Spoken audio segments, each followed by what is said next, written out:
Hello, witch folk. Welcome to our coven. We're angels on broomsticks. We're mother-daughter duo. And we love the makeup. I'm Kristen. And I'm Evangeline. And today it's another one of our episodes chatting about And Just Like That. We're a little behind. We had some things in our lives going on, but we hope you're still sort of enjoying these chats. So today we're on episode 8. Bewitched, bothered, and bewildered.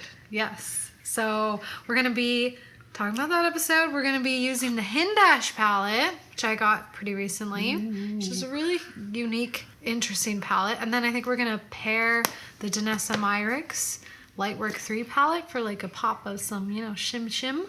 Because this is a totally matte palette. And I can't be with that. No. This is basically a totally shimmer palette, actually, Yeah, except for that little bit of black. Mm-hmm. But even that's like a satiny black. So yeah, that's what's on the agenda for tonight. Mm-hmm. And let's get started. Alrighty. I can't wait to wear makeup. Me too. Whenever we film, I don't wear makeup all day and it's depressing. Yeah, me too. I don't like it. I sometimes do, but today I didn't. Yeah. I moved, guys. Yeah. So I'm in my new spot. It's so nice. Maybe we'll film there. Yeah, we in the can film future. there. That might be fun. So this episode begins. It's a Che heavy beginning. They're doing one of their kind of stand-up rallies that is supposed to be funny, but It's we not don't laugh. funny. But Okay. Miranda just shrieks with laughter. Can we talk about this for a second? So, Yeah. I mean, I don't know if Che's... No, yeah, they're definitely trying to be funny.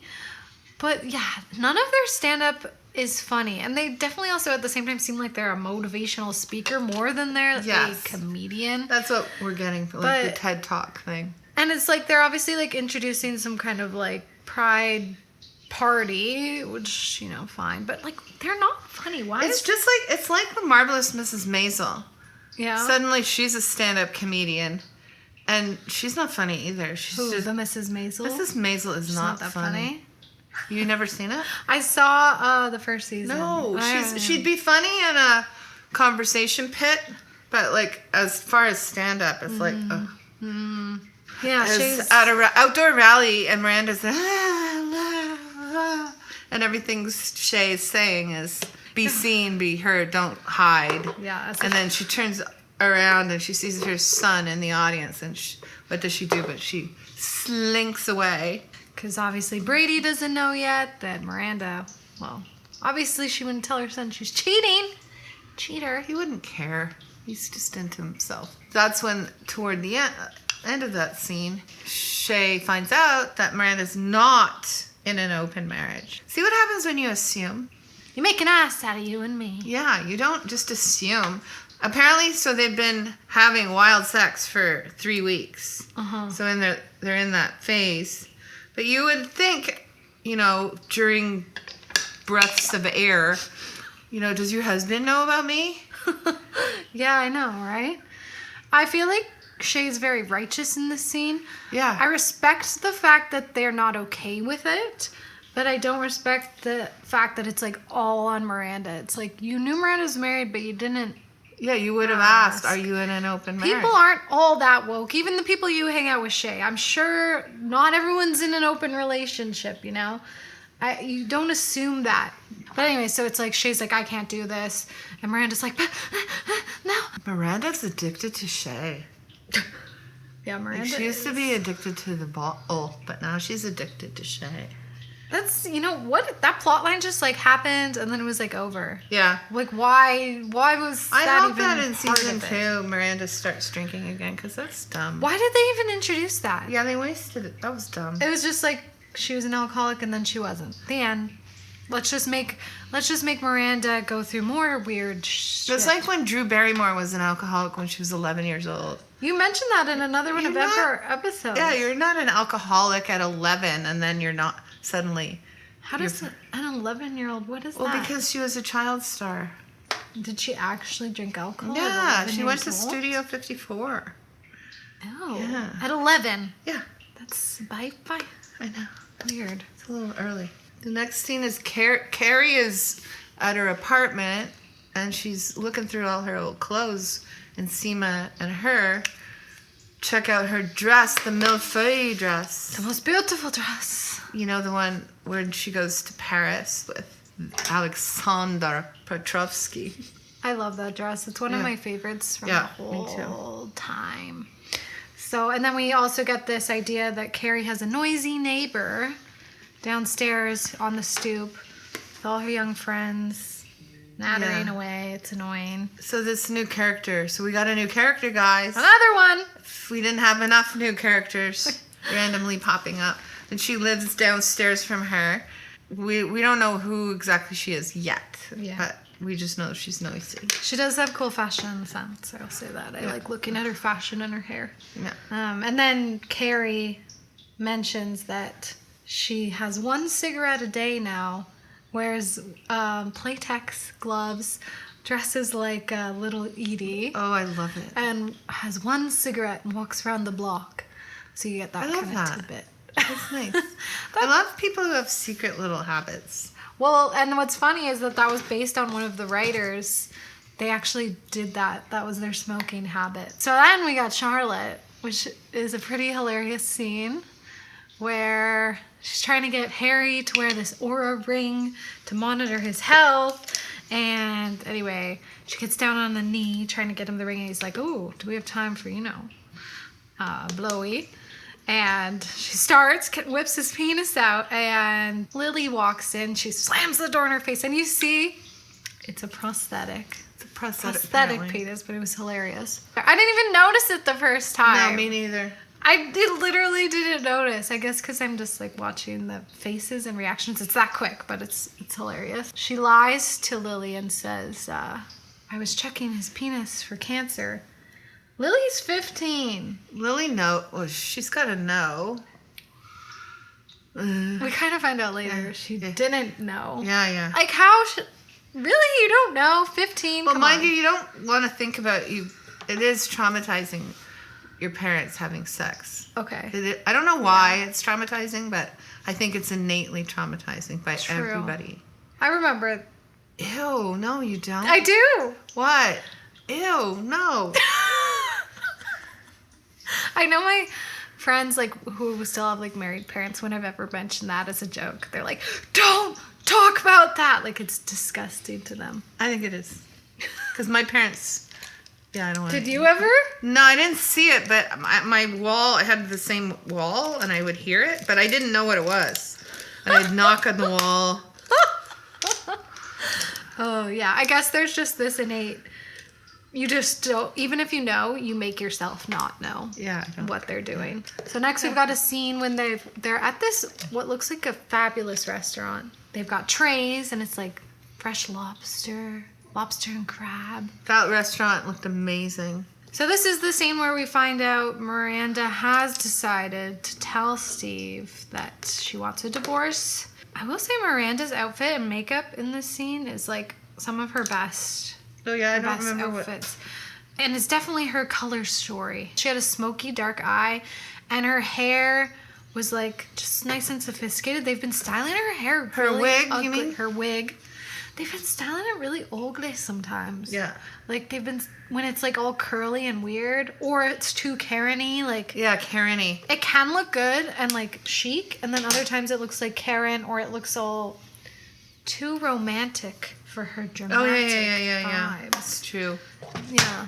Which is the same with Carrie's wedding in the first movie. Her hair, it's all curly and around her. I hate it. I hate Oh, that. yeah, you hate that. And a little barrette or something. Oh, it's kind of 1920s. Don't like it. Oh, okay. Doesn't suit Yeah, I me. don't hate that. Anyway, this is one of her best looks. Makeup, hair, everything's looking good. And she says, she's going to divorce Steve. It's a radical decision. To divorce. I'm not happy. Suddenly you're bored of, bowls of ice cream toppings. I'm still not sold on her decisions. Nobody is. I mean, it's one thing you're not happy. That's great. But 3 weeks you've been That's true. doing it with that Che. 3 weeks Imagine. is not a relationship, man. And the most practical character in Sex and the City original. Yeah. And she's doing that. I'm trying this palette. This palette It's like very like a slow build, I've found. So after this sort of like little scene in the restaurant, Which is the funny part was though. What? When Charlotte's telling the story of it, I was blowing Harry and I was like, back the truck up, back the truck up. What? You're still blowing Harry? Like, it's so true. They couldn't get over it. That was the blowjobs are the first thing to go in a marriage. You still blow Harry? Miranda can't get over it. Yeah, it's pretty funny. I love that Charlotte's the one who's sort of always been she was the one doing tricolingus with Trey. Yeah. She's always been the most like sexual in a way, like because you think she wouldn't be. Yeah, you know? she's probably had the most sex out of all of them. Yeah, and I got that impression in the movie. So we have Carrie and Miranda sort of walking away from this dinner, and they're passing this what looks like such a cute little shop called the Fat Witch, and it's like brownies, blondies, dessert, and it's a real place. There's sort of like this ongoing witch imagery throughout, which we love, throughout this episode, and it's like sort of carries the Wicked Witch of her brownstone. Yeah. We've got this Dorothy. And she's a ma'am now. Yeah, she's a ma'am. Oh yeah, she's a Dorothy, that new Lisette character. The new neighbor. Because like Carrie throughout this episode, it's like all these moments of her like yelling at them on the stoop, talking, her answering the door with like a green face. Yeah. A face mask on, so she's like this witch imagery. There's one point like she hears all this loud music coming from downstairs at like 4 a.m, and she goes down there, and Lisette, the new neighbor, is like fast asleep again. But holding a wine glass, by the way. Who can hold? Oh, Brian. Oh. It's like, who can hold a wine glass? Yeah, actually, I know. Yeah, my boyfriend can fall asleep holding things. Like a glass of something, a cookie, or whatever. I can't do it. It's usually a cookie. But then, when she goes downstairs and hears all this loud noise, it's like Lisette's just fast asleep to the music, and Carrie's creeping in there, and she's got this like sort of like robe-y thing, and it's like black with puff sleeves, and it's like very much like the Wicked Witch of the West outfit, like the little capey big thing. I like it. And then the Fat Witch. But I mean, Carrie's also like, get over yourself too with this. Like, she's so worried about being uncool to this new neighbor. Because like, I think this also why? This new character sort of represents Carrie, young Carrie, as we knew her. Yeah. This in a volatile relationship. Yeah. Yelling at the stoop. Yeah, that's true. I feel like the bulk of this, or not the bulk, the meat of this episode is when Miranda finally sits down with Steve. Yeah. Now that's the meat, yes. Everything Steve says is just so accurate to me. It's so sad. Yeah. And another thing that's sad about it is sort of the lack of emotions. They're both like this, like he's not crying, he's not angry. He's like, this is what marriage is. The TV, the couch. Yeah. To him anyway. And she's like, don't you want more, Steve?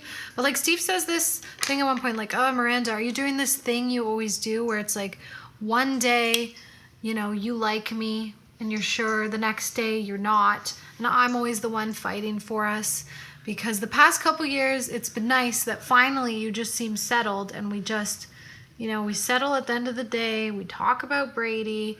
And it's true. I feel like she was always, unsure about Steve in a way in the series for sure. Yeah. She was always caught up in other shit, like her work. And it's like now, I mean, they had such a beautiful scene and reunion in the movie, first on the bridge. movie. I felt like that was a real Miranda surrender.